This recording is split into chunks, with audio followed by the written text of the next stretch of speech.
Radio Man, ayi bafethu, ngibe happy kakhulu bafethu ukubona uRadio Pane bafethu back on the starting lineup and back on the scoring bafethu. Hey bafethu, ngeke yabona sisazoba surprise bafethu abantu. I feel like ukuthi le team bafethu uma isihlangene kahle, I will be unstoppable. Yabona la singashaya ngisho 20 games la bafethu without a loss. Le team yabo uma iyahlangana, ayizobe ezinye ibhambe lezi bafethu.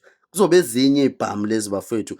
Ngiyithande kakhulu ke bafethu igame ka Radio Man against isikhukhune bafethu la simbone khona eshaya igoli waphinde futhi waphu apolisi bafethu i-birthday present wamnika nje assist wathi hlabuhle apolisi mntanami wathi uhlabuhle nayi bafethu into esiyifunayo sifuna wonke umuntu bafethu ongena ku line up a step up bafethu ngiyithande kakhulu bafethu igame ka Radio Man bafethu Radio Pana ngiyithande kakhulu and nane composure nje bafethu khona vela speak bafethu sakhona okusadinga ukulungiswa lapha nalapha ngoba phela ibhola bafethu kuyohlezi especially njengoba kusaqala nesizini zisaningi izinto bafethu esidinga ukuthi zilungiswe but so far ayi bafethu thina si happy. Thina samabhakaniya bafethu yabona as long as sithi win. Ngisho ngayithiwa yinhle yimbi. Silindele vele ukuthi ama-opposition bafethu angancoma.